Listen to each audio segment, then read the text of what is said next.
Баршаңызға сәлем достар, Альмира Қайырбек қызының каналына қош келдіңіздер. Бүгінгі видеода бір жыл бойы күткен қазақтың жаңа жылында жасалатын наурыз көжені рецептімен бөлісетін боламын.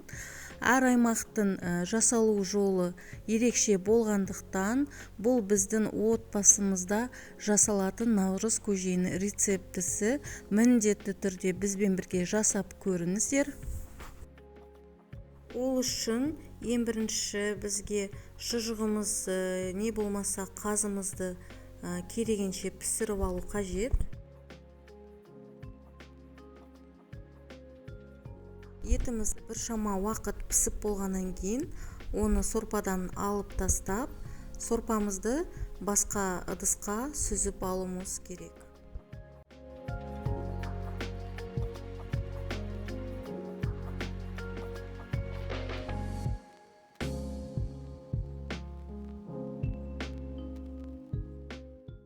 Сүзілген сорпамызға 300 грамм күрішімізді салып, жақсылап тұрып пісіріп аламыз.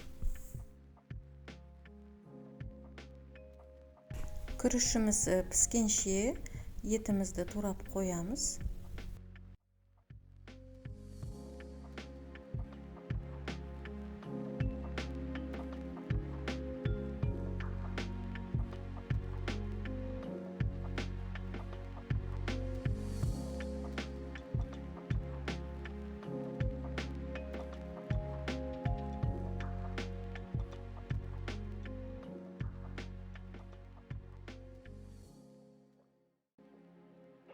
Күрішіміз пісіп болғаннан кейін оны жақсылап тұрып суытып алыңыздар.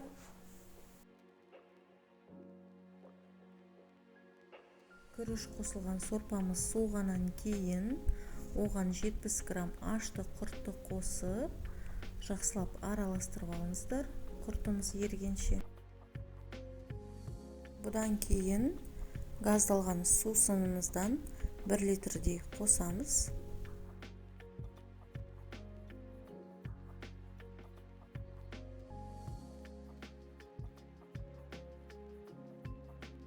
Ендігі кезекте 6 литр айранымыздан қосамыз. Мұнда айранымыз үй жағдайында жасалғандықтан өте қою болды. Сондықтан мен бұның 300 мл ғана құйып, 200-ін алып қалдым. Енді туралған етімізден саламыз.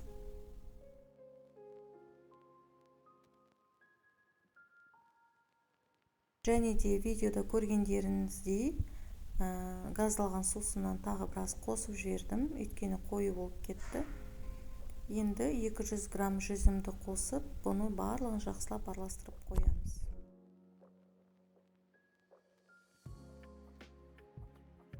Осымен наурыз көжеміз дайын болды. Баршаңызды келе жатқан наурыз мейрамымен шын жүректен құттықтаймын. Видеоны менімен бірге ақырына дейін көргендеріңізге көптен көп рахмет.